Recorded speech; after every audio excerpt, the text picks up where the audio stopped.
अस्सलाम वालेकुम, welcome to today's lecture.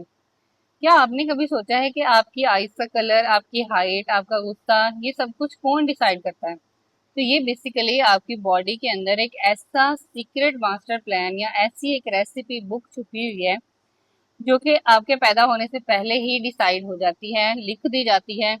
और इसमें एक भी चीज बदलने की वजह से पूरी की पूरी जो है वो इंसान ही बदल जाता है, या फिर इंसान की बजाय कुछ और भी बन सकता है।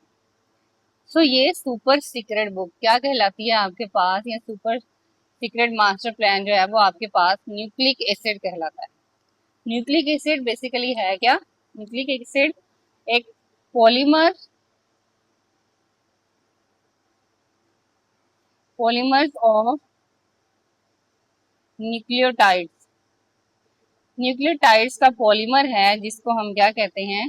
Called nucleic acid. अब इसमें न्यूक्लियोटाइड्स क्या है? ठीक है, हमने कहा इसकी डेफिनेशन में कि polymers of nucleotides. Nucleotides basically हैं क्या? न्यूक्लियोटाइड्स आपके पास ये जो हैं दो चीजों से मिलके बनते हैं। एक आपके पास nucleoside plus phosphoric acid.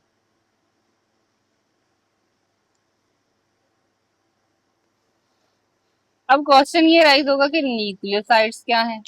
Nucleosides basically आपके पास दो चीजों से मिलके बनने वाला कंपोनेंट है। एक आपके पास नाइट्रोजनस बेस, दूसरा आपके पास पेंटोज शुगर। तो इससे हमें ये आइडिया हुआ कि जो न्यूक्लिक एसिड है वो बेसिकली तीन कंपोनेंट से मिलके बनता है। कौन कौन से? एक आपके पास पेंटोज शुगर, दूसरा आपके पास नाइट्रोजनस बेस, और तीसरा आपके पास क्या है? Phosphate group.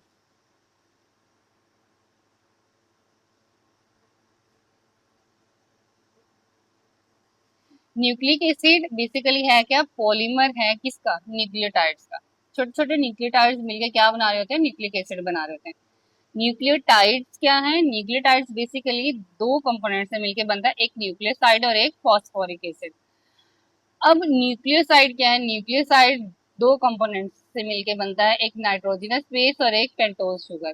तो इससे हमें ये आइडिया हुआ कि basically nucleic acid pentose sugar, nitrogenous base और फॉस्फेट ग्रुप का मिक्सचर है, और ये मिल के क्या बना रहा होता है? न्यूक्लिक एसिड बना रहा होता है। अब अगर हम देखें नेक्स्ट, ये न्यूक्लिक एसिड ये किस तरह से एक दूसरे के साथ अटैच होते हैं, तो यहाँ पे आपको कुछ एक स्ट्रक्चर नजर आ रहा होगा जिसमें ये आपके पास पेंटोज शुगर है। इसको पेंटोज शुगर क्यों कहा जाता है? क्योंकि ये क्या है? 5 कार्बन रिंग स्ट्रक्चर है, पेंटोज है इस वजह से। अब यहाँ पे पेंटोज ऑक्सी और पेंटोज डीऑक्सी। तो इसका क्या मतलब है? इसका मतलब ये है कि जहाँ पे ऑक्सीजन एब्सेंट होगी वो डीऑक्सी होगा, जहाँ पे ऑक्सीजन प्रेजेंट होगी वो ऑक्सी होगा। तो ये इस पेंटोज शुगर के साथ एक साइड पे आपके पास नाइट्रोजनस बेस अटैच होती है और दूसरी साइड पे आपके पास फॉस्फेट ग्रुप अटैच होता है, और ये पूरे का पूरा स्ट्रक्चर मिलके क्या बना रहा होता है? न्यूक्लिक एसिड बना रहा होता है। नेक्स्ट अगर हम देखें तो न्यूक्लिक एसिड के दो टाइप्स हैं। न्यूक्लिक एसिड के कौन कौन सी दो टाइप्स हैं? एक आपके पास है डीएनए और एक आपके पास है आरएनए। डीएनए डीएनए डी से डीऑक्सी, मैंने अभी आपको बताया, डीऑक्सी राइबो न्यूक्लिक एसिड। और आरएनए क्या है? Ribo nucleic acid.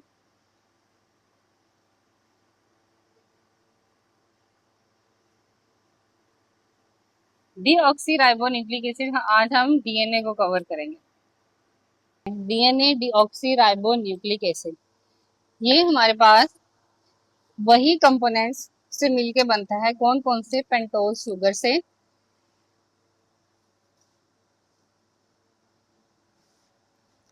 Nitrogenous base से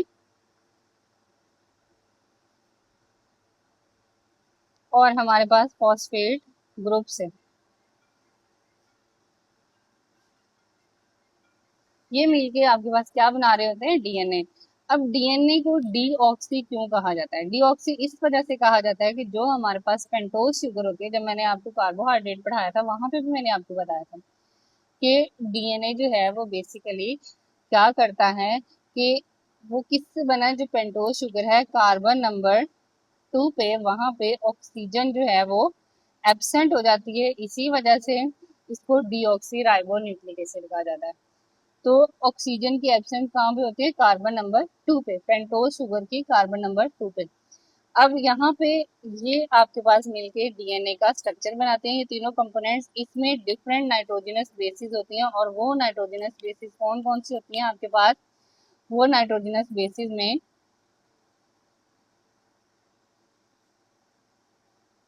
आपके पास होती है एडेनिन,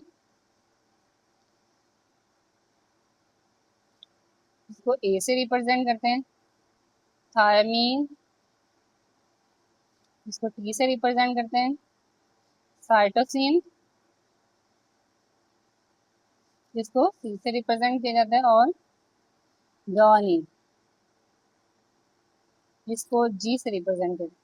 ये चार बेस पेयर्स कहाँ प्रेजेंट होती है? नाइट्रोजनस बेसिस आपके पास प्रेजेंट होती हैं डीएनए में। अब डीएनए का स्ट्रक्चर जो है वो हेलिकल स्ट्रक्चर है, वो किसने पेश किया?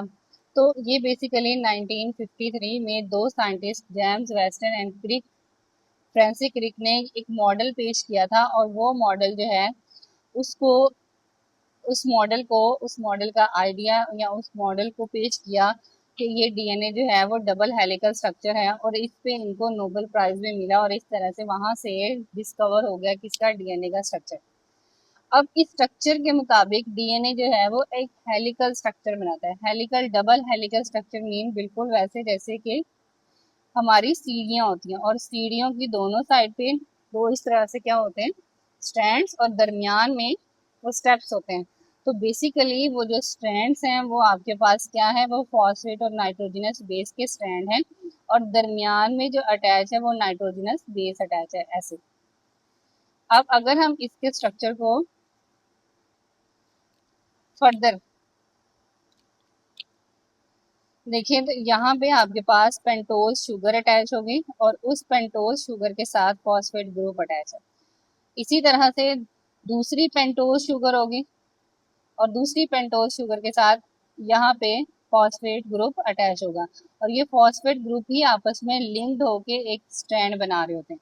बिल्कुल ऐसे दूसरी साइड पे भी यहाँ पे क्या होगा, फॉस्फेट ग्रुप अटैच होगा।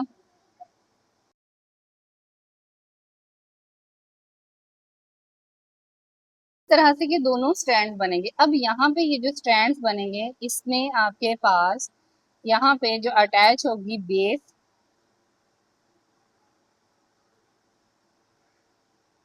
वो बेस आपके पास क्या कहलाएगी, वो पेयर्स की फॉर्म में अटैच होगी। जैसे यहाँ पे अगर एडेनिन अटैच है तो यहाँ पे थायमीन अटैच होगी, अगर यहाँ पे आपके पास साइटोसिन अटैच है तो यहाँ पे ग्वानिन अटैच होगी, और इन दोनों के अटैच होने में बॉन्ड्स प्रेजेंट होंगे, और वो बॉन्ड आपके पास हाइड्रोजन बॉन्ड कहलाएंगे। और वो हाइड्रोजन बॉन्ड जो है आपके पास, जब एडेनिन का थायामीन के साथ पेयर बनता है तो वहां पे दो हाइड्रोजन बॉन्ड प्रेजेंट होते हैं। और बिल्कुल इसी तरह जब साइटोसिन का गवानीन के साथ बनता है पेयर, तो वहां पे तीन हाइड्रोजन बॉन्ड जो हैं वो प्रेजेंट होंगे। तो ये स्ट्रैंड दोनों मिलके डबल हेलिकल स्ट्रक्चर बनाते हैं। इस स्ट्रक्चर को कहा जाता है डीएनए, और ये दोनों ऑपोजिट स्ट्रैंड होते हैं, पेयरिंग की फॉर्म में बनते हैं। एक आपके पास स्ट्रैंड में अगर एडेनिन अटैच है तो दूसरे में आपके पास वहां पे पेयरिंग जो है वो थायमीन की होगी, एक में अगर साइटोसिन है तो दूसरे में आपके पास क्या होगी, गवानीन होगी। तो इस तरह से ये पेयर जो है वो अटैच होते जाएंगे, और आपके पास क्या बनाते जाएंगे, इस स्ट्रैंड का स्ट्रक्चर बनाते जाएंगे। अब डीएनए जो है, ये तो मैंने आपको बता दिया कि डीएनए की कंपोजिशन क्या है, किस तरह से ये हेलिकल स्ट्रक्चर बनाते हैं। डीएनए का फंक्शन क्या है, तो मैंने आपको स्टार्ट में बताया कि ये हेरिडिटी इंफॉर्मेशन को ट्रांसफर करते हैं। कैसे? हमारी आईज का कलर या हमारी हाइट या हमारा एंगर वगैरह जो है, ये कहाँ से ट्रांसफर होता है और ये कहाँ से आता है, तो ये हेरिडिटी इंफॉर्मेशन है, ये वरासती मालूमात है। हेरिडिटी किसको कहते हैं?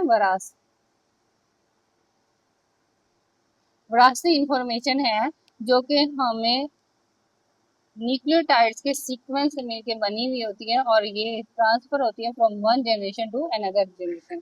और ये सीक्वेंस जो है ये बेसिकली अमाइनो एसिड का सीक्वेंस होता है जो कि प्रोटीन सिंथेसिस के दौरान बनते हैं।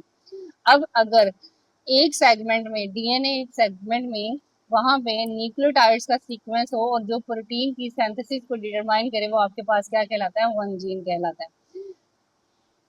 रिप्रोडक्शन के दौरान डीएनए बेसिकली अपनी इंफॉर्मेशन को ट्रांसफर करता है from one generation to next generation, और इस तरह से हेरिडिटी इंफॉर्मेशन ट्रांसफर हो जाती है एक जनरेशन से दूसरी जनरेशन में। बिल्कुल इसी तरह से हम हमारे पेरेंट्स से रिजेंबल करते हैं। हमारी शक्लें सेम मैच नहीं होती, लेकिन हमारे करेक्टर्स जो हैं वो सेम होते हैं। आइज कलर सेम हो जाता है, कुछ हमारे करेक्टर हमारी मदर से आते हैं, कुछ फादर से आते हैं। बिल्कुल इसी तरह से हम फिर अपने पेरेंट्स से मिलते जुलते हैं, लेकिन हमारी शक्लें टोटली मैच नहीं होती। ये आपके पास बेसिकली है क्या? डीएनए। इस टॉपिक से रिलेटेड आपका कोई क्वेश्चन है तो कमेंट बॉक्स में मुझसे जरूर पूछें। चैनल को सब्सक्राइब करें, वीडियो को लाइक एंड शेयर करें। See you soon in the next video. अल्लाह हाफिज।